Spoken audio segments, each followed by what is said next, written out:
On our 25th wedding anniversary, my husband raised his glass, smiled at all our guests and said, 25 years is enough. I want someone younger. I want you out of the apartment tomorrow.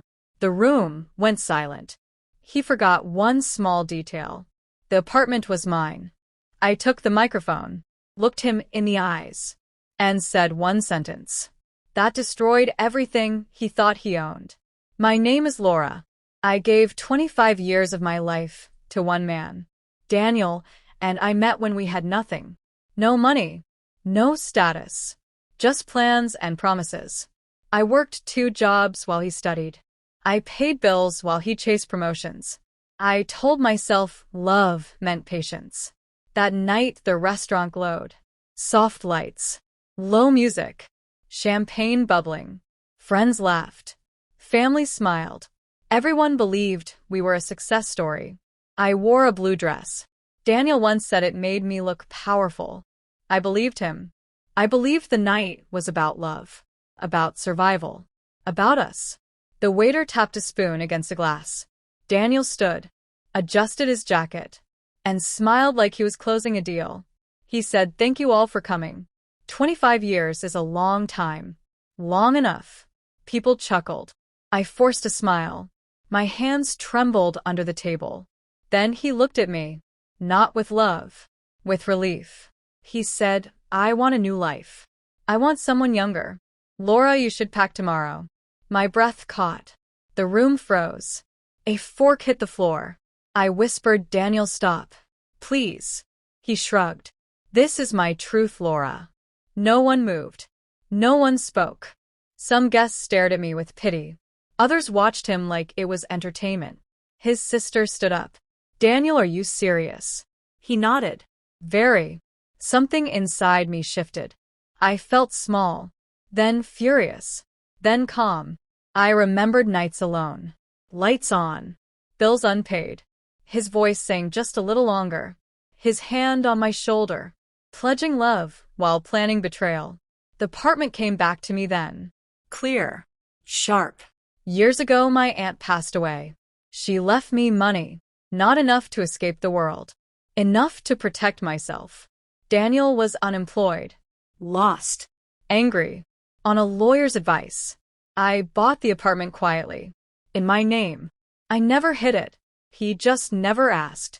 When he called it ours, I let him. Love made me silent. Fear made me stay. Daniel continued speaking, laughing lightly. He said, "Laura is strong. She will survive." I pushed my chair back. It scraped loudly. Every head turned. Daniel hissed, "Do not make a scene." I stood, my legs heavy, my heart steady. I walked toward the microphone. The lights buzzed. Glasses clinked. He leaned close. "Do not embarrass yourself." I smiled. A slow, calm smile. I took the microphone from his hand. The room went quiet. No music. No laughter. I said, "Thank you for celebrating with us tonight. Thank you for witnessing the truth." Daniel crossed his arms. Smug. I turned to him. "Daniel, you are right. 25 years is enough." His smile grew. Then I said, "But you forgot something." He frowned. "What?" I held up my phone. Opened the deed. I said, "The apartment you are kicking me out of is mine." The air shifted. Whispers rippled. Daniel laughed. Nervous. Forced. "That is not funny, Laura." I looked straight at him. "It is not a joke. Your name is not there. It never was." His face drained. His jaw tightened.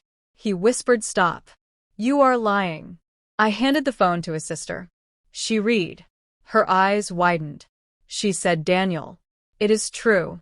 The room erupted. Questions. Gasps. He grabbed my arm. "You planned this." I pulled free. "You planned tonight." He said, "We will talk later." I raised my voice. "No." For 25 years, I supported you, believed in you, protected you. You humiliated me in front of everyone. So listen carefully. I turned to the guests. "Daniel will be leaving tonight." Silence. Then one soft clap. Then nothing. Daniel said, "Where will I go?" I met his eyes. "That is not my problem anymore." The manager stepped closer. "Is everything okay?" I smiled. "Perfect." Daniel tried once more. "Laura, please. We have history." I nodded. "Yes. And it ends now." He stormed toward the exit, slamming the door behind him. A few guests whispered about how I'd just humiliated him. Others stared at me in awe. The younger men glanced at me. Respect. Fear. Both. I stood there, heart still racing, but calm. I felt the weight of 25 years lift, like air released from a balloon. The next morning the apartment felt like mine. All mine. Sunlight poured through the windows. Dust dancing. I could breathe. I found the letters he had hidden, the ones where he signed over promises to her. I smiled as I shredded them. No trace of his lies remained in my home. Neighbors whispered about the argument. Some offered sympathy. Some simply watched. Curious. I called my lawyer. Confirmed everything. No loophooks. No surprises. This time the control was mine. I started cleaning, reorganizing, reclaiming spaces I had ignored for decades. Every object, every shelf, every corner. A reminder that I could choose my life. I poured coffee on the balcony. The city hummed below. And for the first time in 25 years, I felt entirely free. I went through old photos, the life I built, the sacrifices I made. I realized I had wasted so many years protecting a man who would never protect me. I wrote a list of things I would do. For myself, not for anyone else. Travel. Take classes. Rediscover passions I had buried. Daniel tried calling, texting, begging. I ignored every attempt. A week later, his younger woman left him. Turns out she wanted his money, not him. The divorce was quiet, simple, clean.